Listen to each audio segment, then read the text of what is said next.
자, 다 같이 기도하겠습니다.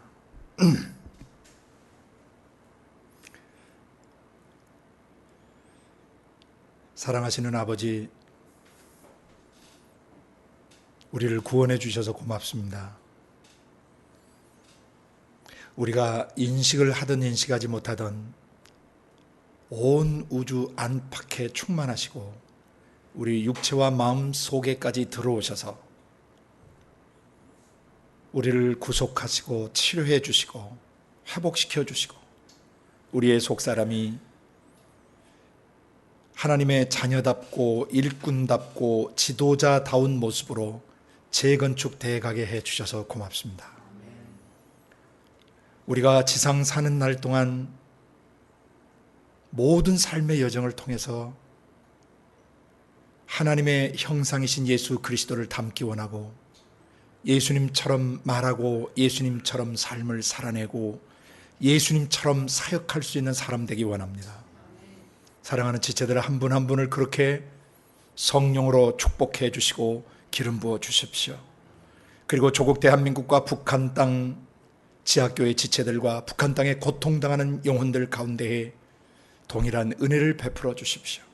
온 세상 나라와 민족 속에 복음을 전하시는 선교사님들과 그 가정과 자녀들, 또 싱글로 섬기는 모든 형제 자매님들을 기억해 주시고 특별히 고난 중에 그리스도를 따르는 전 세계 교회 지체들 성령과 말씀으로 위로해 주시고 정말 성령과 말씀으로 한 사람 한 사람이 예수의 형상으로 빚어지도록 오늘도 기름 부어 주옵소서. 기록된 말씀으로 각 사람을 자녀답게 세워주시고 일꾼답게 세워주시고 지도자다운 지도자로 회복되게 하여 주시기를 기도합니다. 오늘도 아버지 하나님 또 말씀을 대언할 수 있는 시간을 주셨습니다. 약속하신 대로 성령님 우리를 가르쳐 주시고 예수님 말씀하신 모든 것을 생각나게 해주시고 진리 가운데로 저희를 인도해 주시옵소서. 그래서 그 진리가 우리를 자유케 하게 하시며 진리가 우리를 거룩케 하는 것을 체험케 하여 주시옵소서.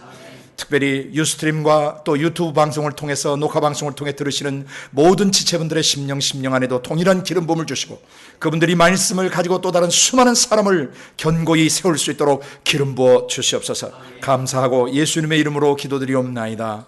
아멘. 죄송합니다. 오늘은 성령의 은사와 직임, 그 직임 39번째 시간입니다.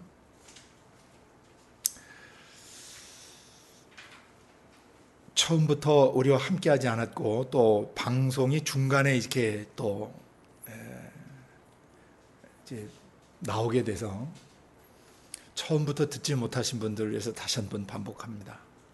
지금 우리가 다뤄가고 있는 이 성령 학교의 이 과정은 우리가 예수님을 믿고 거듭난 순간에 성령이 우리 속에 들어오시게 되는데 들어오신 성령께서 거듭나는 그 순간부터 우리의 목숨이 끝나는 그 순간까지 지상에서 성령님이 학교를 운영하세요.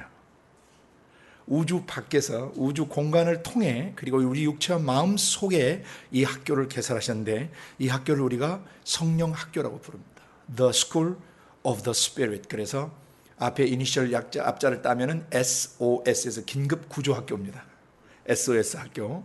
모든 사람은 그의 옛사람의 기질과 습성과 성향으로부터 그리고 또 그 배후 조종 세력인 사단 마귀 귀신들로부터 항상 자유케 될 필요가 있고 항상 그러한 세력들을 다스릴 수 있는 그러한 사람으로 준비되어야 합니다. 그렇지 않으면 우리 속사람이 온전하게 자랄 수 없기 때문이에요. 성령께서 긴급하게 우리를 매 때마다 도와주시기 위해서 우리 마음속에서 성령 학교를 여셨는데 요한복음 14장, 15장, 16장에 보시면은 보혜사 그가 오시게 되면 성령 그가 오시게 되면 모든 것을 가르쳐 주시고 또 예수님이 말한 모든 것을 생각나게 해주시겠다고 약속하셨기 때문에 또 우리를 모든 진리 가운데로 인도하시고 장래의 일을 우리에게 알리시며 예수님을 통해서 이루셨던 그 예수님을 통해 나타났던 영광을 다시 우리 속에서 재현시키시겠다고 약속하셨기 때문에 이 성령 학교는 이 지상에 존재하는 어떤 학교보다 중요한 것입니다. 지구상에 70억이 넘는 사람들인데 이 모든 70억이 다 이 학교에 등록을 해야 되고 이 성령님으로부터 직접 배우는 그런 사람들이 되어야 됩니다. 그래서 우리 안에 들어오신 성령께서 우리 영혼, 우리 영이 이렇게 있다면 성령께서 우리를 이렇게 감싸 안으시고 우리를 가르치시는데, 이 성령이 가르치시는 것을 따라가야 하고, 또 성령이 가르치실 때 66권의 말씀을 기반으로 가르치시기 때문에 철저하게 내주에 계신 성령님 안에서 66권의 말씀을 통전적으로, 창세기부터 계시록까지 통전적으로 문맥을 따라서 정확하게 성령님에게 배워야 된다는 것입니다. 이것을 배우기 전에 자꾸 이미 기존의 어떤 부분적인 신학 교리들이나 부분적인 어떤 제자훈련 공과 과정들, 또는 부분적으로 던져진 어떤 설교의 내용들을 가지고 그것이 마치 우리 속 사람을 온전하게 저기 하는 것처럼 생각해서는 안 된다는 것입니다.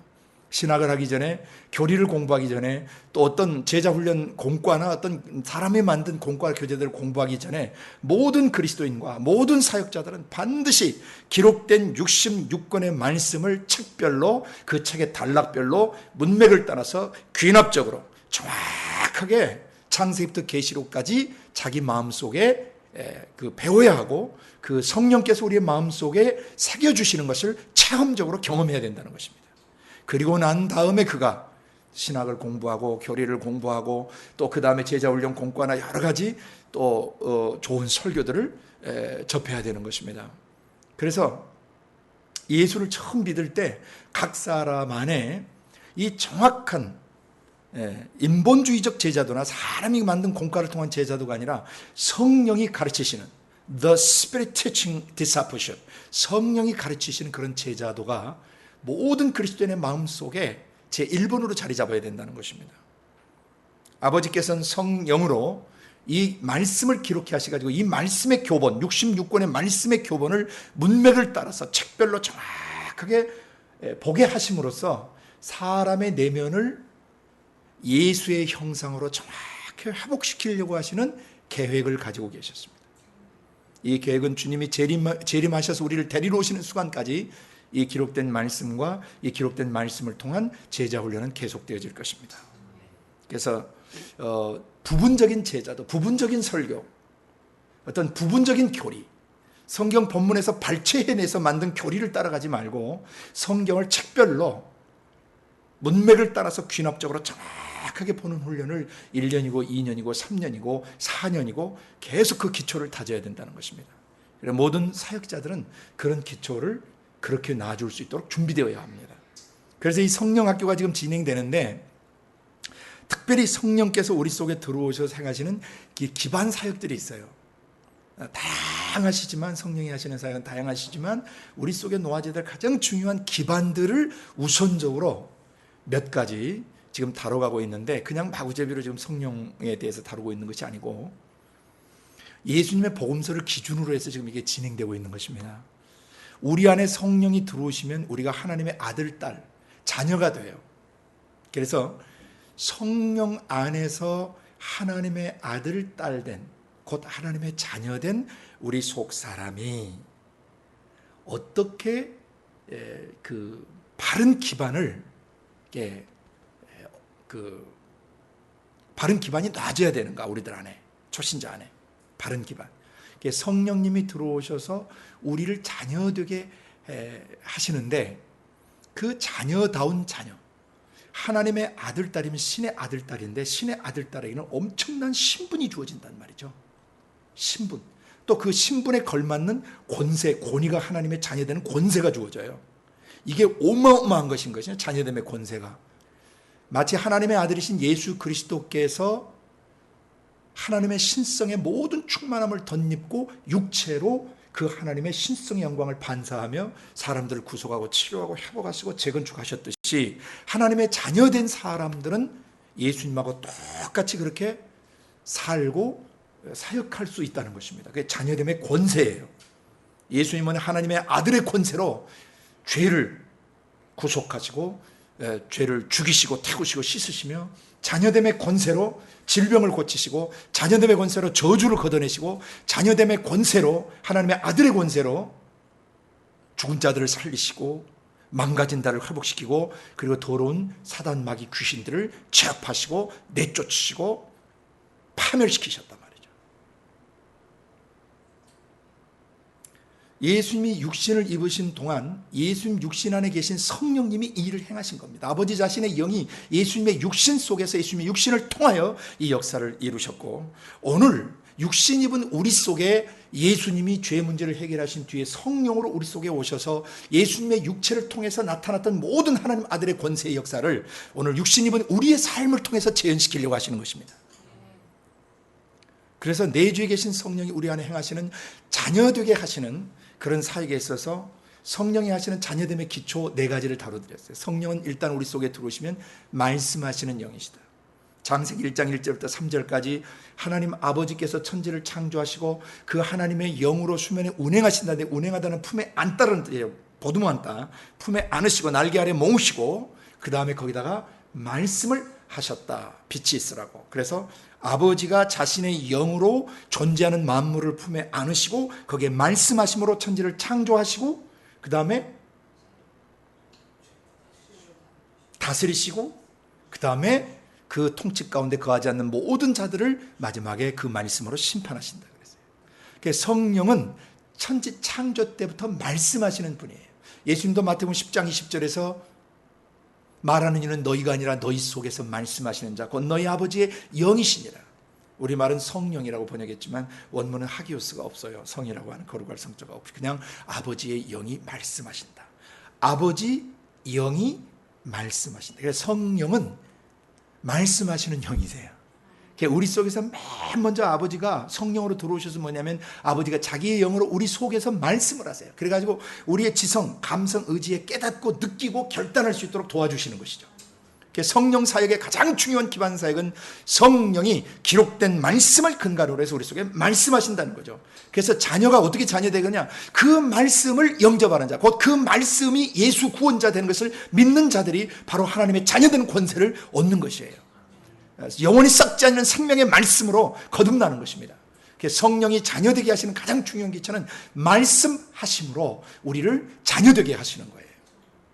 그래서 말하시는 성령, 그래서 두 번째로 말씀하시면서 뭐 하냐면 보혜사 그가 오시면 죄에 대하여 의에 대하여 심판에 대해 세상을 책망하시겠다고 그랬으므로 죄를 보게 하시고 죄를 깨닫게 하세요. 우리 영 안에 우리의 지성, 감성, 의지 속에 배어든 마귀놈의 지정의, 마귀적 생각, 마귀적 감정, 마귀적 의지, 마귀적 성향과 성품과 기질과 속성과 모든 그 성품들을 성령께서 정확하게 드러내셔서 성령의 검, 곧 하나님의 말씀, 레마의 말씀이 검이 되게 하셔서 그걸 죽여버리시고 잘라버리시고 찔러버리시고 그 다음에 내 말이 불같지 않냐냐, 에레미야 23장 29절 말씀에 그 불같은 말씀, 레마의 말씀이 우리 안에 하나님의 말씀이 개인적으로 깨달아질 때는 레마화 된다 그래요.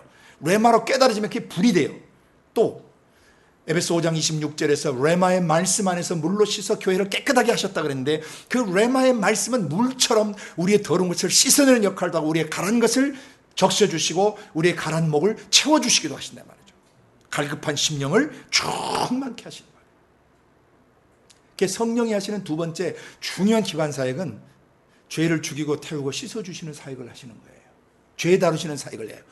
여기서 구속이 일어나고 치유가 일어나고 우리 죄 다루짐으로써 회복이 일어나는 것입니다. 그 다음에 거듭남이 여기서 일어나는 거예요. 말씀과 그 말씀으로 죄가 다뤄질 때 거듭남의 역사, 인쳐지는 역사, 성령의 보증하시는 역사, 이런 것들이 일어나는 것입니다. 그 다음에 동시에 세 번째 성령이 자녀됨의 기초를 우리 속에서 어떻게 다져주시냐면은 지혜와 계시의 영으로 역사를 하십니다. 지혜가 없는 계시는 기복적이고 또 샤머니즘적일 수 있다 그랬어요.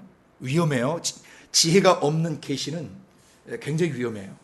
또 계시가 없는 지혜는 인본주의적 지성주의로 흘러갈 수가 있어요. 그래서 반드시 지혜가 있는 계시, 계시가 있는 지혜여야 되는 것이죠. 지혜와 계시의 성령을 주셔서 마음이 열려가지고 하나님을 알게 하세요. 하나님 자기를 사랑하는 자를 위하여 예비하신 모든 것은 눈으로 보거나 귀로 듣거나 마음으로 생각할 수 없다 그러셨어요. 고린도전서 2장 9절부터 11절 말씀이에요. 그러면 어떻게 하느냐? 성령이 우리 사랑하는 자를 위해서 예비하신 모든 것은 성령으로만 보이시고 성령으로만 나타내시고 성령으로만 계시해서 알게 하세요. 왜? 하나님의 성령은 하나님 자신의 깊은 것이라도 통달하시고 살피시는 분이시기 때문이에요. 사람의 속에 있는 속사정은 자기 영 외에는 몰라요. 이와 같이 하나님의 속사정도 하나님의 영 외에는 알 수 없다 하셨어요. 그럼 성령이 우리 속에 들어오셔서 지혜와 계시의 성령으로 역사하시면서 우리 속에 하나님의 심장의 깊은 것들을 깨닫게 하세요. 이것을 다른 말로 하나님이 하늘을 여신다, 또 하늘에 계신 분의 마음을 열어서 깨닫게 하신다. 이걸 계시라 그래요. 지혜와 계시의 성령이에요. 성령이 말씀하시면서 죄 다루시고 말씀하시면서 그 말씀을 통해서 아버지의 심장을 깨닫게 하시고 아버지의 심장을 열어서 보여주시는 것이죠. 아버지 마음속에 어떤 계획과 뜻들이 있는가. 그래서 에베소 1장 17절 이하에 계시하신 것처럼 지혜와 계시의 성령을 너에게 주시게 될 때 너희는 하나님을 알게 되는데, 하나님을 알게 되면 그 다음 어떻게 되느냐, 너희 마음 눈, 영혼의 눈이 밝혀져서 영적인 눈이 열려서 너희의 부르심의 소망, 어떤 소망을 가지고 널 부르셨고 또 너에게 베푸르신 영광스러운 기업이, 네가 물려받은 영적 유산이, 네 영 안에 물려진 유산이 얼마나 풍성한 것이며 또 강력하신 힘으로 역사하심을 따라 믿는 너의 마음속에 베풀어 주신 하나님의 초자연적 능력이 얼마나 엄청난 것인가를 알게 해주신다는 것이죠. 지혜와 계시의 성령을 통해서 이 자녀됨에서 하나님 아버지를 알고 자신을 알고 자신의 부르심을 알고 자기에게 얼마나 엄청난 유산이, 영적 유산이 상속되어 있고, 그 유산이라고 하는 것은 하나님의 성품과 능력을 말해요. 하나님의 속한 것들이에요. 하나님만이 가지고 있는 하나님의 전지성이나 전능성까지도 하나님이 우리에게 유산으로 물려주신단 말이죠. 인간이 할 수 없는, 하나님만이 하실 수 있는 전능한 그런 능력을 인간도 행할 수 있도록 성령이 나타나 주시는 거예요. 이것이 바로 자녀됨의 기초를 다져주시는 성령의 역사예요. 이런 기초가, 계시가 열려 있고 하나님의 심장을 깨닫게 되면은 곧바로 광야, 예수님의 성령 충만을 받고 광야로 이끌림을 받으셨던, 성령에 이끌려 광야로 가셨던 것처럼 모든 하나님의 아들, 딸들은 하나님의 자녀됨의 권세와 신분이 회복되어지면 그 권세를 실제로 엑서사이즈 할 수 있도록, 발휘할 수 있도록 그 사람을 광야 세상으로 내보내신다는 거죠, 성령께서. 그래서 자녀됨의 신분이 확정되어 있기 때문에 자기가 신의 아들, 딸 되는 어마어마한 신분을 갖고 있기 때문에, 또 엄청난 하나님의 신적 성품과 권능을, 초자연적 능력을 상속받았기 때문에 이것을 실제로 써봐야 돼요. 엑서사이즈 킹십 한다 그러죠. 그 왕권을 발동시켜 봐야 되고 왕권을 발휘해 봐야 되는 거예요. 예수님이 바로 광야에 나가셔서 마귀의 시험 3가지를 능히 기록된 말씀을 가지고 물리치실 뿐만 아니라 마지막에 사단아 물러가라 하고 마귀를 대적하는 것을 보여주셨어요. 이것이 자녀됨의 기초예요. 여기까지가. 그래서 우리 안에 들어오신 성령학교, 성령학교 안에서 성령님이 우리 안에 가르치시는 자녀됨의 기초는 이 성령의 4가지 핵심 사역을 기반으로 한다는 것입니다. 이것은 각 복음서 1년차 정도 되는 제자도 내용을 기초로 한 것입니다. 그 다음에 성령의 그 사역은 뭐냐면, 그런 자녀됨의 기초가 나아져 있으면 성령은 그 다음에 은사로 나타나시고 직임의 기름을 부으셔서 그 사람을 사역자, 일꾼으로 세우신다는 거예요. 성령께서 각 사람을 그 감독, 각 사람을 교회를 돌보는, 양들을 돌보는 감독으로 삼으시고 일꾼으로 세우신다는 것을 직임 1번 할 때 제가 나눴습니다. 그래서 성령님이 은사와 직임으로 나타나시는데, 이 은사와 직임을 지금까지 오랫동안 공부했는데, 이 방송은 언제부터 시작했냐면은 이 은사와 직임부터 방송이 시작된 겁니다. 그래서 이것을 녹화방송 들으시는 분들은 말씀하시는 성령, 죄 다루시는 성령, 그 다음에 지혜와 계시를 주시는 성령, 그 다음에 우리를 광야 세상에서 이끄셔서 시험을 이기게 하시는 성령, 우리를 이끄시는 성령, 육의 소욕을 쫓지 않고 성령을 쫓아 행할 수 있도록 이끄시는 성령, 이 4가지 것은 방송에는 안 나와요. 이건 mp3로 돼 있는데 나중에 이제 성령학교 학생들이 이제 본격적으로 좀 모아져서 이것을 하게 될 때, 그때 이 부분들을 다시 한번 좀 다루려고 합니다. 그래서 성령이 은사와 직임을 주셔서 사람 낚는 어부가 되게 하시고 추수할 영혼들을 추수할 일꾼 되게 하시기 위해서 은사로 먼저 나타나신다는 겁니다. 그래서 유튜브 방송에는 은사 1, 은사 2가 가장 먼저 들어야 되는 거예요. 그건 거기서 어디까지 다루고 있냐면 은사 6가지를 다루고 있어요. 성령에 나타나시는 거, 그걸 은사라고 그러는데, 그 성령에 나타나시는 은사 6가지를 다루고, 그 다음에 7번째 영분별, 성령에 나타나는 은사 중에 7번째가 영분별인데, 그 영분별을 들으시는 거예요. 은사 1, 은사 2, 그 다음에 영분별 22개를 들으시고 그 다음에 영분별이 끝나면 방언 말하고 방언 통변하는 게 나와요. 성령이 나타나는 은사 중에서. 그 다음에 방언과 애언 4개의 그 동영상이 있습니다. 그걸 들으시고 그 다음에 은사가 이제 풍부하게 각 그리스도인에게 나타나고 또 계속적으로 지속적으로 그 사람에게 나타나면은 하나님이 그 사람을 직임자로 부르셨다는 증표라 그랬어요. 쓰시는 증표예요. 그러면 직임자가 사역을 해야 되는데, 사역을 하는 사람인데, 성령과 함께 동역하는 사람인데, 그러면 일꾼, 사역자 또는 직임자를 어떻게 하나님의 성령이 세우시느냐, 그것을 지난 직임 1번부터 지난주 직임 38번까지 우리가 공부한 것입니다. 이해가 되십니까? 오늘 직임 39번은요 이제 마무리하는 시간이에요. 뭘 마무리하는 시간이냐, 성령이 은사로 그리스도인들에게 은사로 나타나시며 은사가 계속적으로 사람 풍부하게 나타나게 되면은 이 사람을 하나님 일꾼, 사역자, 직임자로 부르셨다는 증표인데, 이 일꾼들을 예수님이 어떻게 세우셨는가? 곧 예수님 육신 안에 계시는 아버지의 성령께서, 아버지 하나님께서 성령과 그 말씀 예수님을 통해서 어떻게 한 사람 한 사람을 사역자로 세우시는가? 그걸 1번부터 직임 1번부터 38번까지 4개의 복음서를 기준으로 설명했다는 것입니다. 지금까지 직임 1번부터 직임 38번까지의 이 동영상 안에는요 크게 2개의 맥이 흐르고 있는 것이에요. 하나는 정말 성령이 쓰시는 직임자, 사역자는 어떻게 자기 자신의 기초를 다져야 하는가? 사역자로서, 사역자가 되기 전에 어떻게 사역자가 되기 위해서 그 기초를 다져야 되는가? 그러니까 자녀됨의 기초를 말하죠. 그래서 이 자녀됨의 기초를 마태복음부터 요한복음까지 지금까지 1번부터 38번까지 계속 강의해 드린 거예요. 이해가 되세요?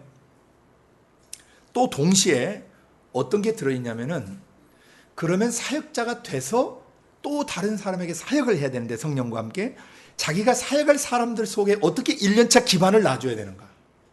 첫째는 자기 자신의 기반을, 1년차 기반을 정확히 놓는 것을 배워야 하고, 또 하나는 다른 사람에게 어떻게 1년차 기반을 놔주는 사역을 해야 하는가? 이 2가지를 직임 1번부터 38번까지 배웠다는 것입니다. 이해가 되십니까? 오케이. 정말 이해가 되신 거예요? 네, 2가지예요. 사역자가 되기 전에 하나님의 자녀됨의 기초를 정확하게 가지고 있어야 된다는, 사역자가 성령의 쓰시는 일꾼 되려면. 2번째는 자기가 그 사도적 제자도 기반을 정확히 다졌으면, 자녀됨의 기초를 다졌으면 다른 사람을 어떻게 자녀되게 해줄 수 있는가를 배워야 된다는 것이죠. 지금까지 직임 1번부터 38번까지는 그걸 다루었던 것입니다. 근데 우리는 신학이나 교리나 기존 어떤 공과 교재나 또 사람이 만든 어떤 그 성경 공부 교재를 가지고 우리는 하지 않는다 그랬습니다. 기록된 본문을 책별로, 단락별로 귀납적으로 그대로 보면서 성경 본문 외에는 어떤 것도 교과서가 될 수 없다. 이 기록된 말씀은 예언의 책입니다. 하나님의 심장에서 모든 시대의 영혼들을 구속하고 치료하고 회복하시고 창조의 원형으로 재건축하셔서 다스리는 지도자로 회복시키시려고 하는 하나님의 영혼의 설계도시면서 구속의 책이요, 치료의 책이요, 우리를 회복시키는 책이면서 창조의 원형으로 재건축해주는 그런 책이에요. 그래서 이 말씀 책에 절대성을 둬야 된단 말이죠. 그 중에서도 구약성경 전체가, 구약성경 전체 39권이 예수 그리스도의 오심으로 성취되고 완성됐단 말이죠. 예수님이 오셔서 십자가에 죽으시고 부활하고 승천하시고 성령으로 믿는 우리 속에 오시기까지 이 사복음서의 제자도 이것이 구약 성경을 푸는 열쇠고 기반인 것입니다. 구약 성경은 이 사복음서가 없이는 온전히 해석되어질 수 없는 것입니다. 또 구약 성경은 사복음서를 더 깊고 넓게 이해시켜주는 중요한 기반들입니다.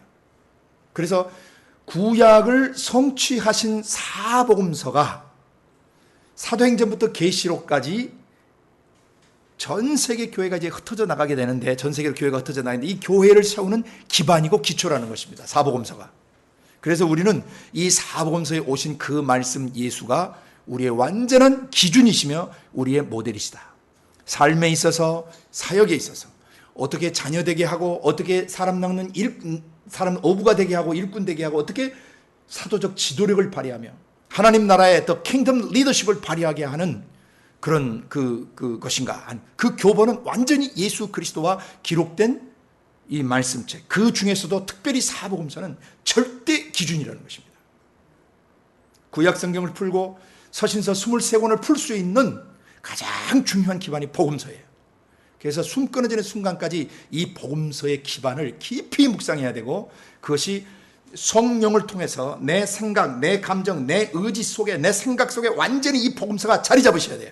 내 감정 속에 자리 잡으셔야 돼요. 내 의지와 뜻 속에 이 복음서가 완전히 자리 잡으셔야 돼요. 성령은 안에 들어와 계시지만은 여전히 자기 생각, 자기 감정, 자기 의지가 따로 논다면 이 사람은 성령의 사람이 될 수 없고, 성령이 쓰시는 직임자, 성령이 쓰시는 사역자가 될 수 없어요. 더구나 성령이 쓰시는 지도자가 될 수 없는 것입니다. 내 주에 계신 성령이 66권의 말씀을 가지고 우리의 지성과 우리의 감성과 우리의 의지를 완전히 사로잡으셔서 내 생각, 내 감정, 내 의지가 사라지고 없어지고, 그런 적 이전에 내 안에 내가 산 것이 아니고 오직 그리스도께서 사신 것이라고 선포해야 되는 것이죠.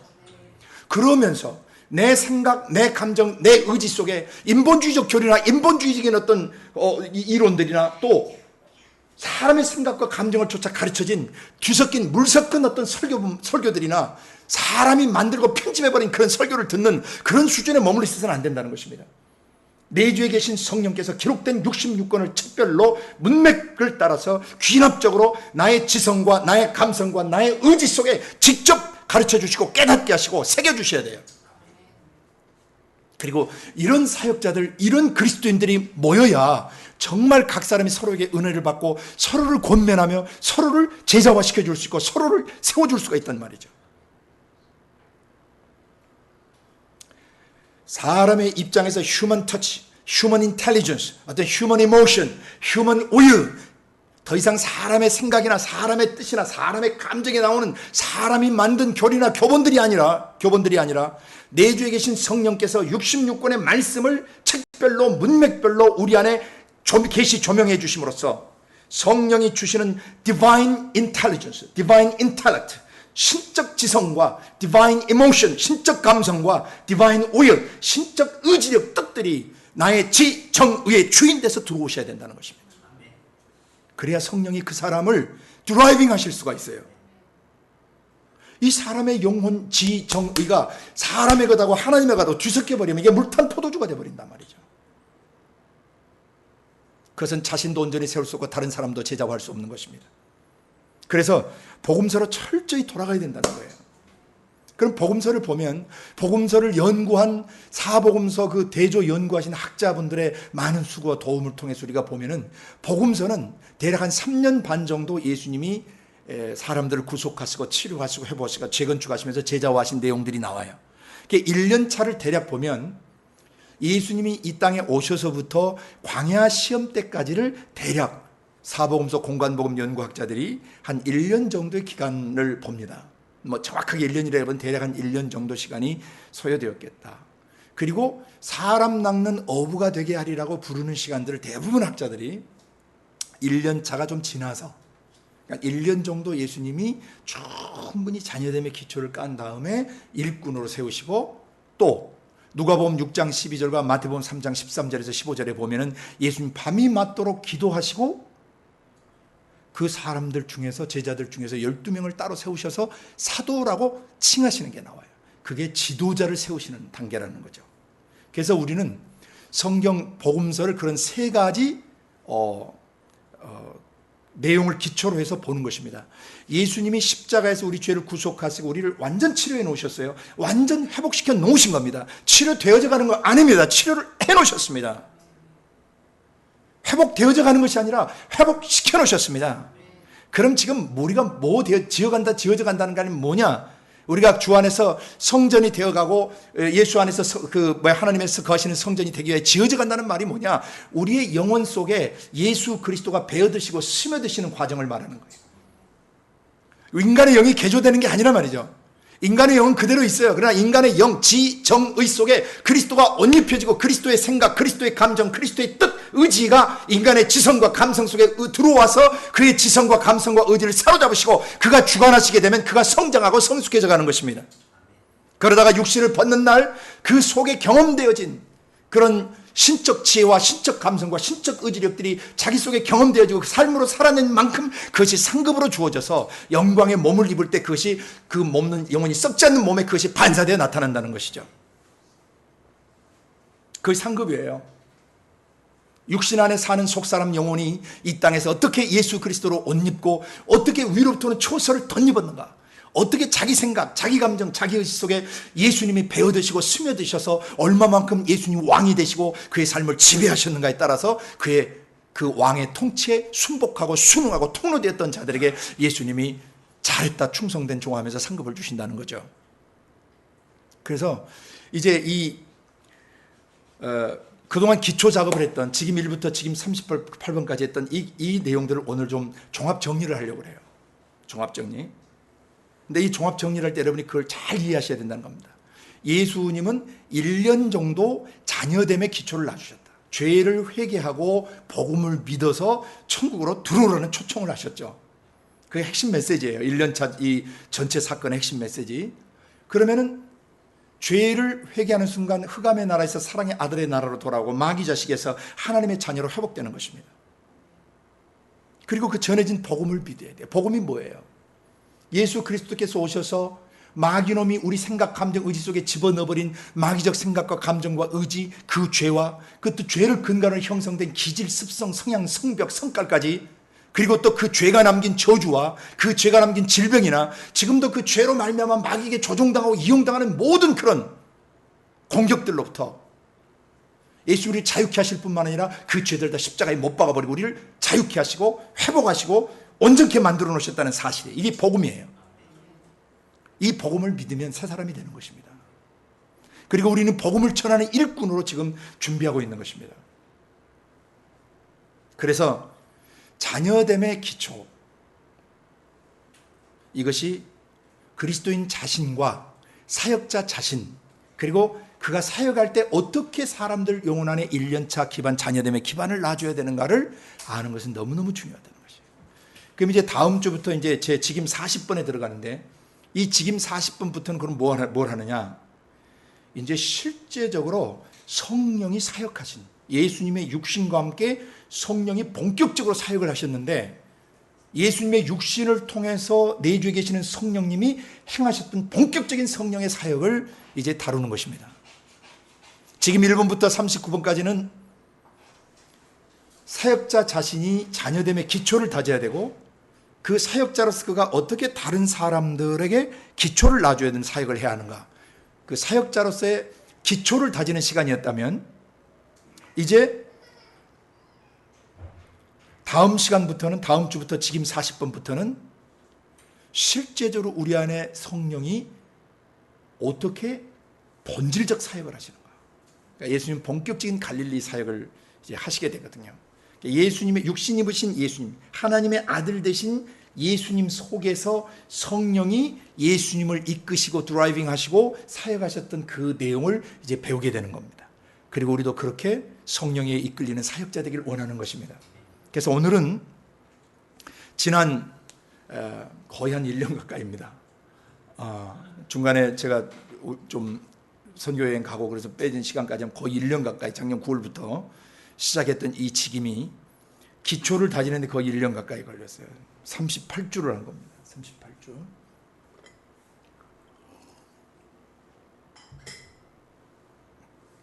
첫째, 마태복음의 1년차 기반은요, 마태복음 1장부터 4장 11절까지입니다. 광야 시험까지예요.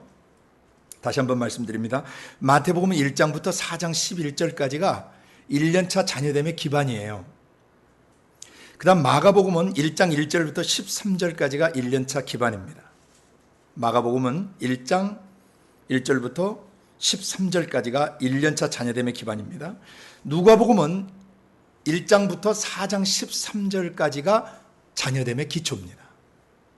1장부터 4장 13절까지가 누가복음은 1년차 자녀됨의 기초고 사역자가 사역해야 되는 기초 내용이에요.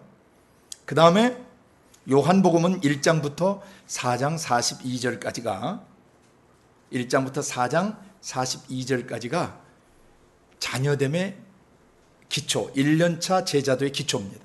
이것을 우리는 성령의 가르치시는 제자도, 예수님의 육체 속에서 성령이 가르치셨던 성령의 제자도다, The Spirit Teaching Discipleship이라고 부르기도 하고, 또는 Apostolic, 또 Discipleship, 사도적 제자도, 예수님의 사도적 제자도, 하나님 아버지께서 성령과 그 말씀 예수로 사역하셨던 사도적 제자도 1년차 기반이다라고도 부릅니다. 용어를 잘 이해하시길 바랍니다. 그래서 마태복음 1장부터 4장 11절까지 하고, 마가복음 1장 1절부터 13절까지, 누가복음 1장부터 4장 13절까지, 요한복음 1장부터 4장 42절까지 이 내용들을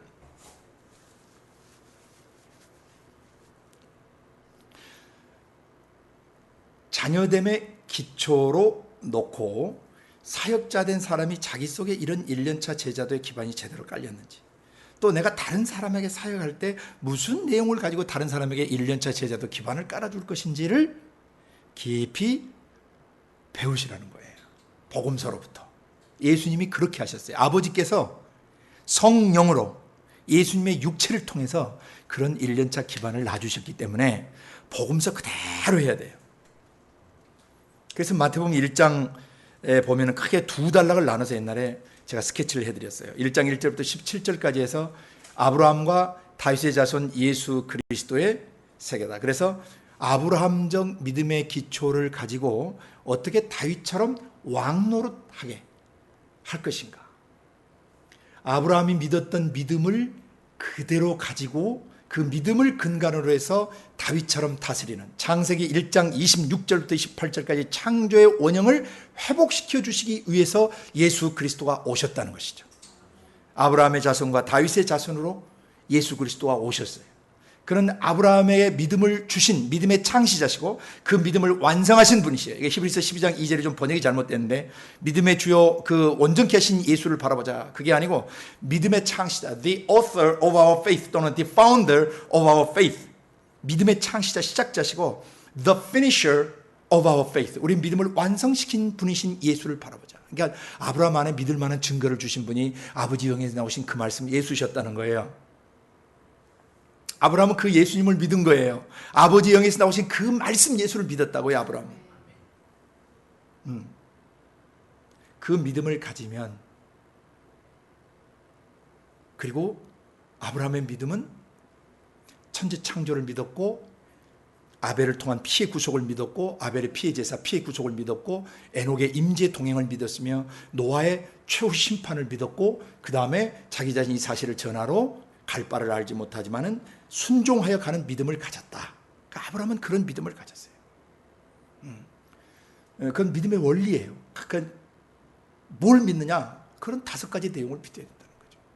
그래서 아브라함의 믿음은 천지를 창조하시고 우리의 죄를 구속하시고 죄로부터 자유케 하셔서 임재 동행하시며 최후 심판날 우리를 멸망하지 않고 노아가 방주에서 구원받은 것처럼 우리를 구원하시는 하나님이시라는 거죠. 창조된 것들이 타락됐습니다. 타락된 것들을 십자가로 구속하셨습니다. 구속된 그것들은 마지막에 천국집으로 돌아가지만 구속받지 못한 자들은 최후 심판을 통해서 지옥에 간다라고 하는 이 기독교 세계관의 4가지 창조, 타락, 구속, 심판, 종말에 대한 정확한 내용을 아브라함이 창세기 1장부터 11장까지 있는 내용을 믿었고 전수받았다는 거죠. 이 마태복음 1장에서 바로 우리가 내 자신도, 사역자인 나 자신도, 내가 양육해야 될 사람에게도 이런 믿음의 기초를 정확하게 깔아서 그 사람이 결국 뭐 할 수 있도록 죄와 질병과 저주와 어둠들을 다스리는 창조의 원형을 회복하도록 하는 것이 마태복음 전체의 방향성이에요. 예수님, 그분은 아브라함에게 믿음을 주신 분뿐 아니라 믿음을 완성시켜 주시는 분이시고, 다윗의 뿌리시면서 다윗의 자손으로 오셔서 다윗으로 왕되게 하신 왕권의 뿌리시고 왕권 자체시란 말이죠. 왕이시란 얘기예요. 그래서 마태복음 전체는 왕이신 예수. 근데 어떤 왕이시냐? 2장에 목동이 된 왕이셨다. The Shepherd King, 목동이 되신 왕이셨다고 계셨어요. 그래서 마태복음 1장부터 4장 11절까지를 여러분이 깊이 숙지하시면서 결국 마태복음 1장 1절부터 17절까지 단락은 아브라함부터 다윗 때까지, 다윗 때부터 바벨론 포로로 잡혀갈 때까지, 바벨론 포로에서 다시 그리스도를 개인적으로 만날 때까지 14대라 그랬는데, 이 14대는 게마트리아 방식, 어떤 암구어를 쓰는 것과 같은 건데, 사람을 이름으로 사람의 이름을 숫자로 표현하는 그런 암구어적 표기법이라고 그랬어요. 그 당시에 쓰던 그런 그 관행들이에요. 서기관과 바리새인들이 주로 그런 기법들을 썼어요. 그걸 게마트리아라고 그래요. 그러니까 14대는 다윗의 이름 숫자예요. 다윗 할 때 달렛과 와우 할 때 와우와 다시 이 달렛, 히브리 이 말은 1, 2, 3, 4가 없고 그 알파벳 자체가 1, 2, 3, 4를 가리키는데, 네 번째 달렛, 여섯 번째 와우, 다음에 다시 네 번째 달렛에서 14이 되는 거예요. 그래서 아브라함부터 다윗 때까지 믿음이 시작되는, 그리고 흥왕하던 시대에도, 다윗 때부터 바벨론 포로 할 때 남왕국 부왕국가 깨져서 믿음이 실종되는 시대에도 다시 바벨론 포로로 잡혀가서 그리스도가 오시기까지 파란만장한 이스라엘 역사가 진행되는데, 죽음의 고비를 수차례 넘는데, 그런 죽어가는 삶의 현장, 진리게지는 현장에서도 그 대수가 다윗의 대수가 되기를 원한다. 곧 데이비딕 제너레이션이 되기 원하는 것은 바로 그들이 다윗 왕가의 왕권을 이어받은 사람 되기를 원하신다는 뜻이었죠. 왕 되기를 원하시는 거예요. 무엇으로? 아브라함이 가졌던 믿음을 가지고 이 세상을 다스리는, 세상 죄와 질병과 저주와 세상의 모든 변질된 것들, 사회적 구조적 모순이나 모든 교육체계나 가정 시스템들이나 정치, 종교 또는 교회, 또 어떤 경제 영역들, 언론, 매스컴, 문화, 예술 파트, 음악, 미술, 스포츠 모든 영역에서 하나님의 창조와 구속과 다음에 임재 동행과 하나님의 최후 심판을 믿으면서 그것을 다스리는 그런 사람이 되기를 원하시는 것입니다. 그래서 철저하게 초신자를 양육할 때, 사역자 자신 속에도 이 기반이 놓여야 되지만 자기가 양육을 할 때 그가 믿음으로 다스리는 삶을 살 수 있도록 도와줘야 된다는 것이죠. 그 모델이 마태복음 4장 1절부터 11절에 가면 예수님이 하나님 아들로서 기록된 말씀을 가지고 사단의 시험, 세상의 시험을 이겨내시고 마귀를 구체적으로 꾸짖어 내쫓으시는 권세를 사용하시는 것을 보여줬어요. 그것이 자녀됨의 기초예요. 예수를 믿고 하나님의 자녀가 되면 영적 전쟁을 할 줄 알아야 된다는 거죠. 일일이 구체적인 내용을 지금 다 다룰 수가 없어요. 지난 시간에 지금 1부터 38까지 좀 스케치해드린 부분을 참고하셔서 1장에, 마태복음 1장에 믿음을 갖게 도와줘서 다윗처럼 다스리는 삶을 살게 해야 되는데, 이게 마태복음 전체 주제예요. 왕이신 예수 그리스도를 통해서 믿는 자들이 왕이 되어야 돼요. 그러려다 보니까 그 왕이신 예수께서 어떻게 오셨느냐, 1장 18절부터 25절까지 성령으로 잉태하셨고, 성령으로 잉태된 그 말씀은 자기 백성을 저희 죄에서 구원할 자 예수가 되셨고, 죄를 해결하시기 때문에 이사야서 예언됐던 임마누엘, 함께 영원히 함께 하시는 이 역사가 성취됐다. 우리를 왕되게 하시기 위해서 왕이신 예수님이 성령으로 잉태되셨어요. 그리고 잉태된 그 말씀으로 우리의 생각, 감정, 의지 속에 배어든 죄들을 죽이고 태우시고 씻으셨어요. 그리고 죄가 해결된 우리의 마음과 영혼 속에 성령으로 들어오셔서 영원히 함께 해주시는 임마누엘의 역사를 성취하신 것입니다. 그래서 제자를 양육하고 사람들에게 영혼의 기초를 놔줄 때 그런 기초를 놔줄 줄 알아야 된다는 거예요. 성령으로 어떻게 그 사람이 말씀을 자기 속에 모시게 되는 거예요. 곧 마리아의 태 속에 말씀이 잉태돼서 아기를 그 말씀이 육화돼 가시듯이 믿는 사람들의 마음속 생각에 말씀의 씨가 떨어져 가지고, 그게 10개월 차 애가 뱃속에서, 육신의 아이가 뱃속에서 10개월 차 엄마의 사랑의 보호와 가진 영양분을 또 공급받으면서 그가 건강하게 자라서 잉태돼서 나오는 것처럼, 마치 하나님의 말씀도 우리의 생각 속에 잉태되어지면 절대 유산시키거나 절대 낙태시켜서는 안 된다는 거죠. 그 말씀이 온전히 우리의 지성과 감성과 의지 속에 성령으로 잉태되셔서 우리 육체, 우리의 입술과 눈빛과 얼굴 표정과 손발을 통해서 그 말씀이 육화되어 나타나셔야 돼요.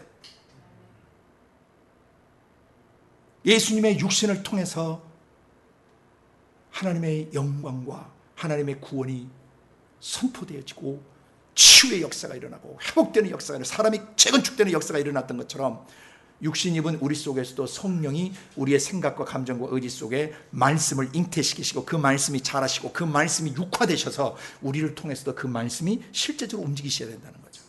이게 사역자 자신과 우리가 향유하는 제자들 속에 자리 잡아야 된다는 것입니다. 아멘. 그래서 성령으로 그 말씀이 우리의 생각, 감정, 의지 속에 잉태돼 버리시면요, 성령으로 잉태되신 말씀, 레모된 말씀만이 자기 백성의 죄를 다뤄주실 수가 있어요. 머리통에 지식으로 전달되는 그런 내용들은 우리의 지정의를 뒤바꿀 수가 없단 말이죠.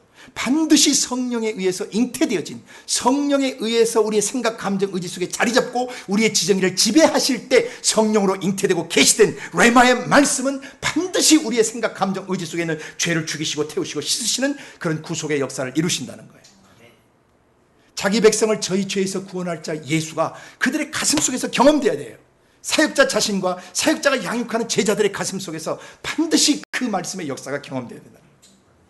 그리고 다음에 죄의 문제가 우리의 지성과 감성과 의지 속에서 뿌리 뽑히고 거쳐지고 씻겨지고 나면 우주 밖과 우주 공간과 우리 육체와 마음 속에 임재해 계신 하나님의 임재, 임마누엘의 임재가 경험되는 거예요. 그 임재가 임마누엘 하심이 경험되어질 때 속사람이 견고해지고 하나님 아들 딸로서의 자신감을 가지며 죄와 질병의 세력과 맞닥뜨려지고 맞짱을 뜨게 될 때는 아주 단칼에 죄를 다룰 수 있고 더러운 귀신들을 호통쳐서 내쫓을 수가 있단 말이죠. 속에 그런 자녀됨의 기반이 제대로 깔려져 있지 않고, 그런 자녀됨의 기반이 깔리지 않은 채 사역자가 덜렁대가지고 사역자라는 이름과 렛대로만 갖고 있다면 그 사람에서 무슨 능력이 나가겠어요? 이런 기초를 복음서를 하나하나 밟으면서 정말 준비를 정확하게 해야 된다는 것입니다. 아멘. 그 다음에 마태복음 2장, 3장, 4장은 다 문맥으로 연결돼요. 따로따로 노는 따로국밥이 아니라는 얘기죠. 그러면 그렇게 임마누엘로 오신 그분은 사람들이 뭐라고 부르냐면 유대인의 왕이라고 불러요. 동방박사들이. 유대인은 왕으로 오신 분이 어디 있습니까? 그러니까 헤롯이 또 학자들에게 말하고 그리스도가 어디서 나느냐 불어요. 그러니까 그리스도가 유대 베들레헴 땅에서 나신다. 그래서 한 다스리는 자가 나오셔가지고 자기 그 지혜 백성 이스라엘의 목자가 되겠다 그랬어요. 한 다스리는 자 왕이시죠. 목자시죠. 그리스도시죠. 유대인의 왕이세요. 이 네 개의 단어를 2장 1절부터 12절을 종합하면은 그리스도는 누구시냐? 예수는 누구시냐? 왕이시며 목자시다. 그래서 이것을 줄여서 우리가 The Shepherd King 하고 이름을 붙였던 것이에요. 목자 되신 왕. 자, 임마누엘에서 오신 그분을 우리는 뭐라고 부르느냐? 우리의 목자요, 우리의 왕이라고, 믿는 자들의 왕이라고 부르며 그는 기름 부음 받으신 분이다 말이에요. 목자 역할과 왕 역할을 하시기 위해서 기름 부음 받으신 그리스도예요. 그래서 그가 오셔서 사람들 속에서 목양을 하시고 우리의 삶을 다스려 주시는 왕으로서 역사를 하시는 거예요. 마태복음은 이제 계속 목동이 되시고 왕이 되신, 목자 왕이 되신 분이 우리의 마음속, 우리의 삶의 현장에서 어떻게 우리에게 목양을 하시고 어떻게 우리를 다스리는 왕이 되신가를 보여주시는 거예요. 마태복음 전체는 1장부터 28장까지. 그 다음에 죽임당할 뻔했을 때 피할 길을 내주시죠, 아이를. 그 다음에 라헬의 통곡인데 라헬의 통곡이 있는 사람들의 아픈 심령 속에 들어오셔서 그들을 만지시고, 그 다음에 헤롯이 죽은 뒤에 다시 갈릴리 나사렛으로 돌아와서 그 나사렛 촌동네 냄새나고 더럽고 손가락질 받는 그런 갈릴리 땅에서, 그리고 나사렛 동네에서 천한 사람들 속에서 영광스러운 왕이 살아주셨단 말이에요. 그러니까 목자 되신 왕은 우리가 어떤 종류의 사람인지 상관없이 우리의 비참한 삶의 현장에 목자로서 왕으로 들어오셔서 우리의 비참함을 영화롭게 바꿔주시고 우리의 더러움을 거룩하게 바꿔주시고 우리의 연약함을 강하게 만들어주시며 우리의 초라함을 빛난 사람으로 만들어주신다 이 말이죠.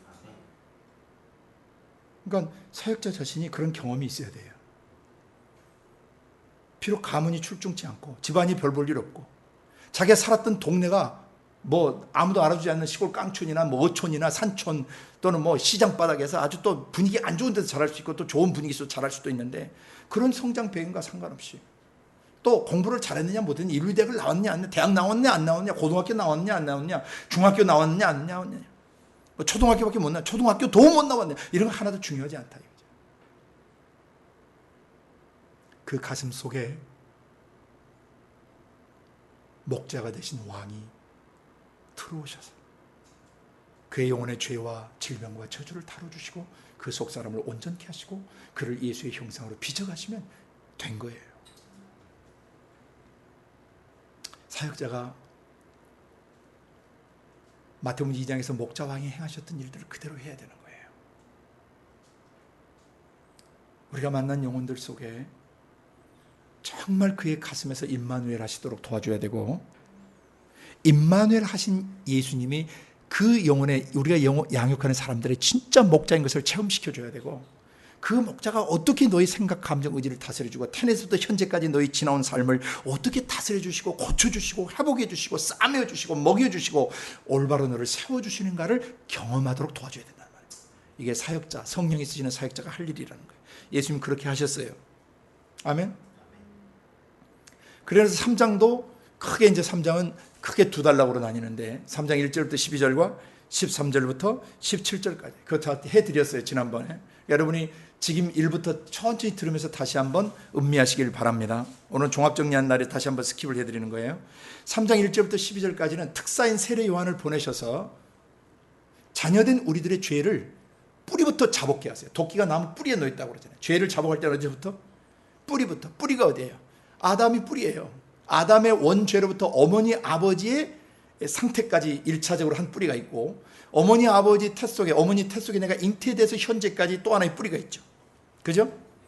크게 보면 아담으로부터 지금까지 한 뿌리인데, 그것이 아담으로부터 시작된 죄가 어머니 아버지에게 형성된 인격이 있어요. 나는 아담의 원죄도 갖고 있지만은 어머니 아버지라는 인격에 의해서 또 영향을 받은 게 있단 말이죠. 유전적으로나 정서적으로. 그래서 이런 모든 죄의 뿌리들, 죄를 짓는 자는 마귀에게 속하기 때문에 죄는 마귀로부터만 나와요. 원래 사람에게서는 죄가 없었어요. 거룩하고 아름다웠다고 그랬잖아요. 마귀놈의 꼬드김이 들어오고 속임이 들어오고 마귀적 생각, 감정, 의지를 받아들이면서 변질된 거예요. 그 변질된 것을 예수님이 십자가에 오셔서 다 죽여버리시고 우리를 새 사람 만들어 놓으셨다는 것입니다. 이게 복음이에요. 기쁜 소식이에요.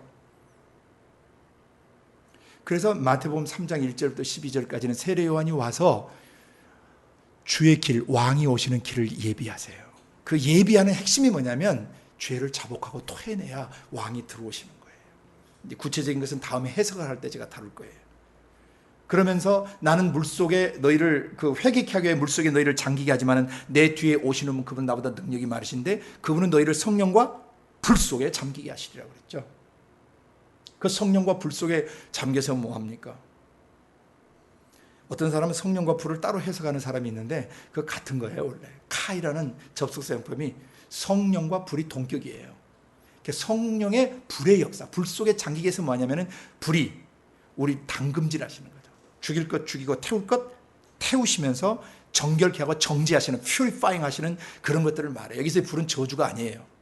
많은 사람들이 불을 또 저주로 잘못 해석하는 사람들이 있어요. 성령과 불 할 때는 긍정적인 것이에요. 성령이 이 불을 가지고 사람을 정결케 하고 거룩케 하고 죽일 것 죽이고 태울 것 태워주시는 은혜의 불을 말합니다. 성령이 우리를 저주의 불 속에 잠그게 하실 이유가 뭐가 있어요? 문맥을 잘 따라서 해석해야 되는데 성령 따로 불 따로 불은 무조건 심판이다라고 하는 잘못 가르치신 분들이 계세요. 여러분 그런 거 따라가시면 안 돼요. 문맥을 따라 보셔야 돼요. 성령과 불은 불의 긍정적인 역사입니다. 죄 죽이고 태우시고 씻으시는 불의 역사, 우리를 정결케 하시고 정죄하시는 역사. 왜? 그 다음 문맥 보면 나오잖아요. 손에 키를 들고 자기의 타작마당을 정케 하신다 그랬어요. purifying 한다 그랬어요. 이거 다 설명했기 때문에 제가 다시 설명하지 않습니다. 어쨌든 마태복음 3장 1절부터 12절을 통해서 성령이 들어오실 건데 들어오셔서 너 생각, 감정, 의지 속에 있는 죄를 다 죽이시고 태우시고 다 씻어주시는데 뭘로 하냐면 그 말씀 예수로 한다는 거예요. 그래서 정결케 된 사람은 알곡이 되어서 천국 곳간집으로 들어가지만은 그 지정의가 마귀적 생각, 감정, 의지가 정돈이 안 되고 뒤섞여 있는 사람들은, 정결케 되지 않는 사람들은 마지막 꺼지지 않는 지옥불에 들어간다라고 가르쳐 준 것입니다. 종말론의 기초를 가르쳐 줘야 되는 것이죠. 최후 심판을 가르쳐 줘야 되는 것이죠. 제자들에게, 초신자들에게 반드시 생각, 감정, 의지가 예수 피로 씻겨지지 않으면 지옥 간다는 것을 가르쳐 줘야 돼요. 그 사역자 자신도 매일매일 자기 생각, 자기 감정, 자기 의지 속에 마귀놈이 쏜 생각이나 감정과 의지가 침투에 들어올 수 있고 그 마귀가 공격하며 들어올 수 있는데 그런 것들을 정확하게 다뤄줘야 된다는 것이죠.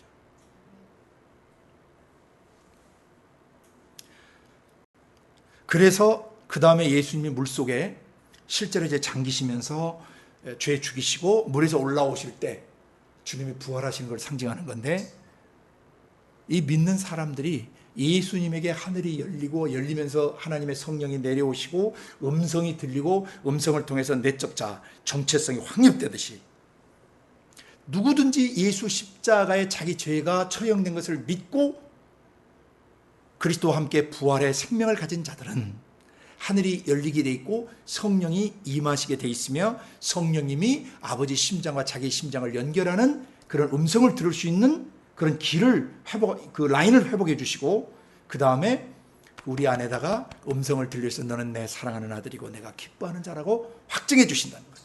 다시 회복된 거예요. 원형이 정체성 회복을 선언하신 거예요. 우리의 신분이 회복됐다는 거죠. 너는 내 사랑하는 아들이고 내 기쁨이다. My love and my son and my delight, my joy. 속사람이 다시 하나님의 아들로 회복된 거예요. 그리고 나면 마태복음 4장 1절부터 11절까지 이 아들됨의 신분을 가지고, 하나 신의 아들됨의 신분을 가지고 광야 마귀가 있는 세상 속에 침투에 들어가서 마귀가 주는 모든 시험으로 인류가 무너졌지만 이제는 예수 그리스도로 말미암아 우리가 시험을 이기게 된다는 거죠. 그 말씀으로 예수님이 대적해서 이기신 것처럼 우리도 그 기록된 말씀으로 대적하여 이기는 것입니다. 하나님의 자녀되는 권세, 더러운 귀신을 제압하고 더러운 귀신을 쫓아내고 마귀가 주는 시험을 물리치는 이런 하나님의 자녀다운 권세를 그가 사용하게 돼요. 여기까지가 1년차 제자도의 기반이에요. 마가복음도 똑같은 내용이에요. 누가복음도 똑같은 내용이에요. 다만 누가복음 한 가지는 1장, 2장의 누가복음은 사가랴와 엘리사벳 또 요셉과 마리아는 부모와 그 부모를 통해서 오는 아이들을 통해서 우리가 어떤 기반과 기초를 다져야 되는가를 배웠던 것입니다. 그것도 지금 테이프에 나와 있기 때문에 들으시고, 요한복음은 가장 근래 제가 마무리를 했어요. 지난주에 이제 요한복음 마무리했는데 요한복음 1장에서 그 말씀이 누구신가예요. 그래서 사역자인 자기 자신과 자기가 양육해야 될 사람 속에 그 말씀의 기초를 정확하게 놔줘야 돼요. 많은 사람들이 말씀이 누구신지를 잘 몰라요. 말씀이 하나님 자신이라고요. 우주 밖에 계시는 아버지께서 자신의 성령으로 우주 만물을 품에 안으시고 거기다가 말을 하셔서 자기를 표현하세요. 하나님의 최종적인 자기 표현은 말로 하시는 거예요. 나중에 그 말을 형체를 입히셔서 육체를 입히셔서 내보내셨어요. 하나님이 아버지의 품속에 있다가 나오셨기 때문에 엄마 뱃속에 아기가 나오듯이 나와서 아들이라고 부르는 거지, 아버지 뭐 따로 아들 따로가 아니에요. 아버지의 말씀이 형체를 입고 나오시게 될 때 나왔기 때문에 아들이라고 부르는 거예요. 그래서 그 아들은 누구시냐면 하나님의 그 말씀이시다 이 말이죠. 태초에 말씀이 계시니라, 이 말씀이 하나님과 함께 계셨다. 말씀이 하나님이시다. 이 말씀은 하나님이시다. 말이 하나님이세요.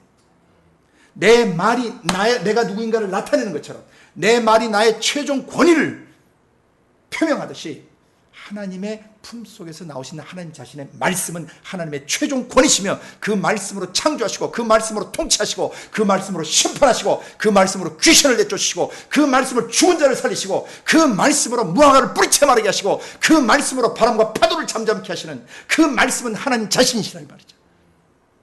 말씀이 하나님 자신이라는 것을 나 사역자 자신과 양육받는 제자의 심령 속에 정확하게 각인시켜줘야 돼요. 그래서 그의 지성과 감성과 의지 속에 말씀이신 하나님이 자기 생각과 감정과 의지를 지배하셔야 그 사람이 그 말씀이 돼요. 그 다음 사건이 뭐예요? 요한복음 1장 그 다음 사건은 이 말씀은 세상 죄를 지고 가는 하나님의 희생양 어린 양이시다 이 말이죠. 그러면 그 말씀이 어떻게 죄를 죽이시고 죄를 태우시고 죄를 씻으시는 그런 역사를 하시는가를 경험시켜야 돼요, 제자들에게. 그리고 나서 그 말씀은 요한복음 2장에 뭐 하셨죠? 본질 변화를 일으킨다고 그랬죠. 물이 변하여 포도주 되게 하는 것은 말씀이 하세요. 그 다음에 성전을 청결케 하세요. 그 말씀께서 노끈으로 채찍을 만들어서 후려치시고 그 상을 둘러 엎으시며 비둘기 쫓는 자를 내어 쫓으셨다 이 말이죠. 비둘기 파는 자들. 그 말씀은 우리의 생각, 감정, 의지 속에 배어든 모든 세상적이고 정욕적이고 마귀적인 것을 청소하시는 분이란 말이에요. 그 다음에 3장에서 그 말씀은 거듭나게 하시는 분이에요. 뭘로 거듭나? 아버지 영에서 나오시는 말씀이 레마로 깨달아지면 거듭나는 것이에요. 니고데모에게 바로 거듭남의 비밀을 계시하셨죠. 그 말씀은 거듭나. 그러니까 우리가 가르치는 말씀으로 반드시 형제 자매들의 생각, 감정, 의지 속에 죄들이 그 말씀으로 죄가 죽여지고 태워지고 씻겨져서 그 말씀으로 그의 본성이 변화된단 말이죠. 마귀적 지정의와 뒤섞였던 그의 성깔과 성향과 성벽들이 예수의 성품과 성향으로 본질 변화가 일어나야 돼요. 그것이 거듭남이라는 것이죠. 거듭나면 하나님 나라를 보고 하나님 나라에 들어갈 수 있단 말이죠. 그 말은 하나님 나라, 하나님의 심장, 하나님의 마음속의 뜻과 계획들이 열려서 깨달아지고 그 깨달아지는 순간에 그분의 통치 안에 들어가는 것을 하나님 나라에 들어간다 그래요. 그분의 지배 가운데 내 생각, 내 감정, 내 의지가 내 주에 계시는 성령과 그 말씀의 지배 가운데 들어갈 때 그 사람은 하나님 나라에 들어온 사람이에요. 거듭나야만이 그것이 경험된단 말이죠. 예배당에 댕긴다고 해서 되지 않는다 이 말이죠. 이것을 정확하게 사역자는 스스로 경험하고 자기가 양육하는 사람들 속에 이 기초를 놔줄 줄 알아야 된다는 거예요. 거듭남의 기초. 3장에 다시 우위로부터 오시는 이에 대해서 얘기하죠. 우위로부터 오시는 이. 그래서 하나님의 보내심을 받은 사람은 하나님의 말을 하게 돼 있다. 이는 하나님이 성령으로 한량씩 그에 부어주시면서 밀어주신다. 성령의 생각, 성령의 감정, 성령의 의지를 피어올리시고 솟아오르게 하시고 가득 차게 하시고 충만케 하셔서 그가 말할 때마다 성령이 말하시는 것을 대언하게 하시고 성령이 말하시는 대로 그가 기름 부음 있게 능력 있게 말할 수 있도록 도와주신다는 거예요. 이런 사역자, 이런 그리스도인 되어야 된다는 거예요. 마지막 4장에서 예배해보기에 그 말씀은 우리로 아버지의 심장 안으로 아버지의 품 안으로 지성수 안으로 들어가게 하는 말씀이시다.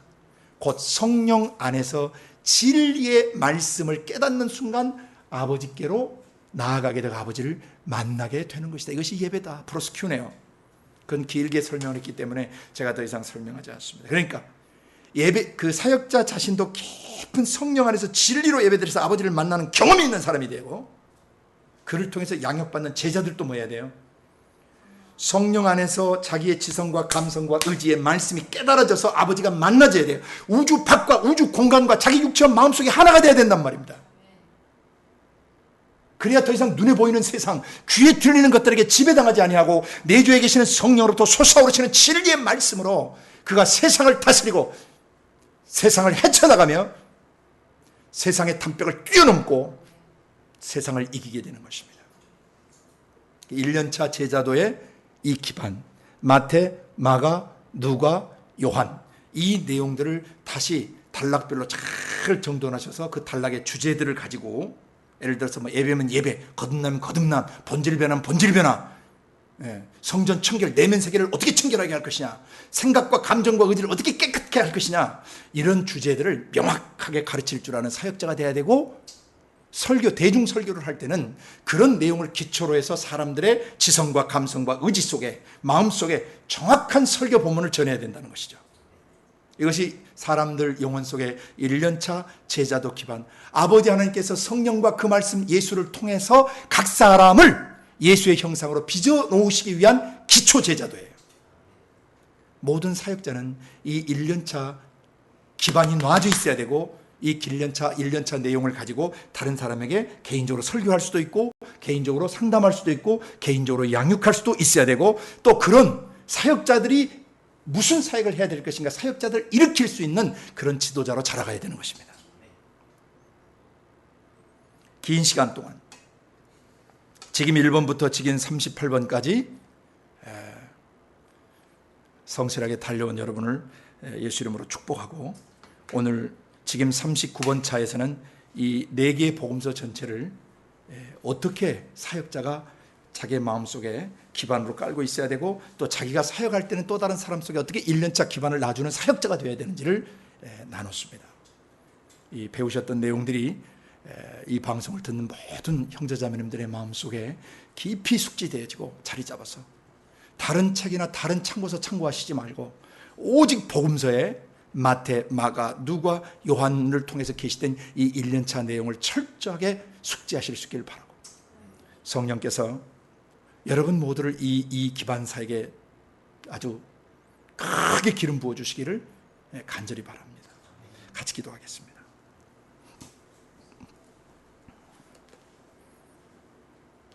사랑하시는 아버지, 직임 1번부터 직임 38번까지 성령이 쓰시는 직임자, 성령이 쓰시는 사역자가 어떻게 자기 속에 자녀됨의 1년차 기반을 제대로 놔야 하고, 어떻게 사역을 할 때 사역자로서 또 다른 사람의 삶 속에 1년차 기반을 놔줘야 되는지를 가르쳐 주셔서 감사합니다. 성령님, 간절히 기도합니다. 각 사람 안에서 도와주시옵소서. 잘 깨닫게 도와주시고 잘 새겨 주시옵소서. 그래서 자신을 먼저 건축하고 만나는 영혼들 속에 뭘 가르쳐야 될지를 망설이지 않게 하시고, 누구를 만나든지 마태, 마가, 누가, 요한에 계시해 주신 이 제자도의 기반을 가지고 다른 사람의 영혼의 기초를 놔줄 수 있는 복된 일꾼들이 되게 하여 주옵소서. 아버지, 다음 주부터는 본격적으로 성령님이 그 행하시는 그 사역을 배우게 됩니다. 마음의 준비를 하며 또 그 사역에 동참할 수 있도록 기름 부어 주시옵소서. 감사하고 예수님 이름으로 기도드리옵나이다. 아멘.